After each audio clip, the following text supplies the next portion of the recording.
There are moments and people in our lives that inspire us to be everything we can be and want to be. Kimberly Nixon, founder and managing partner of Open Venture Capital, joining me in studio today. Welcome, Kimberly. Thank you. Well, let's talk about Black female entrepreneurs and business leaders. What is the message you would like to impart to others listening? Yes, thank you so much for having me today. And I love having opportunities like this because we know that there's a dearth in capital for Black founders and particularly for Black female founders. And so one of the things that I've been focused on as a venture partner and manager is looking at all the ways in which founders and entrepreneurs can think about building traction. And so I always encourage founders to think through resiliency, but also to treat their business as a business from day one. And so you wouldn't have a Fortune 500 company that doesn't measure their success on a quarterly basis. You should be measuring your traction and your growth on at least that often of an occasion, if not more often, and then asking for help and reaching out to fund managers like myself and others in your community to ask for help along the way. Inspiring and helping startups and small businesses. I love that. It's Black History Month, and coming up in March, it will be Women's History Month, two commemorative months with special meaning to you. How are you recognizing and the significance of these 2 months? How are you celebrating? Yeah, you know, the wonderful thing about me is that I celebrate all year long. There are always reasons to celebrate.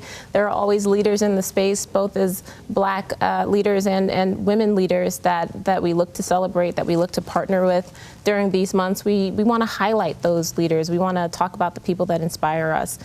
For me, particularly, I would say as I started my fund, 2 people that really inspired me, one being a woman, a Black woman, Melody Hobson at Ariel Investments, and the other being a solo GP, as I am with my fund, Charles Hudson out of San Francisco. And so I always look for opportunities to highlight others and lift them up, especially in moments like this. Great answer, celebrating all year round. You've had some challenges, by the way, in your life, but they inspired you to take risks and create the life you wanted to tell. Share with us.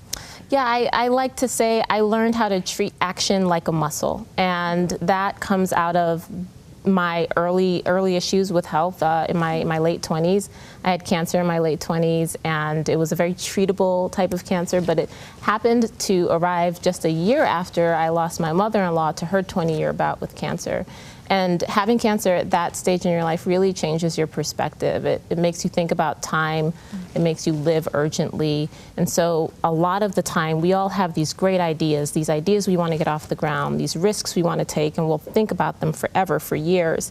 And I really wanted to encourage people, and I did this myself. I really started to treat action, every action, like it was urgent. It needed to happen immediately, and I could test, and I could iterate, and I could pivot and make changes along the way.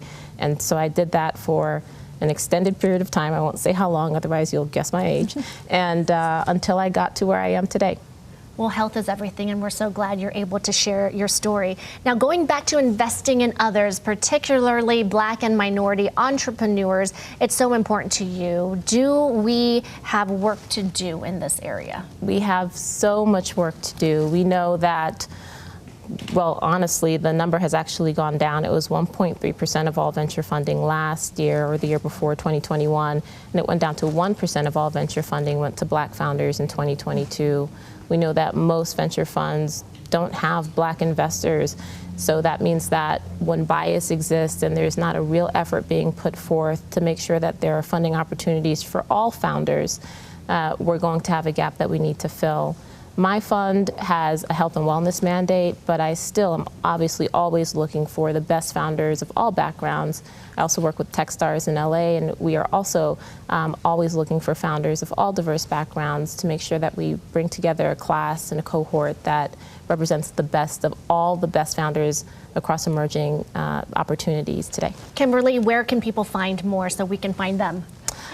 You can reach me on my website, openventure.capital, and you can email me at hello@openventure.capital if you're interested in investing or learning more about how to become part of my portfolio. Kimberly, thank you so much for inspiring us and sharing all the insight. I think we've been inspired and inspiring some people today. Thanks again. Thank you.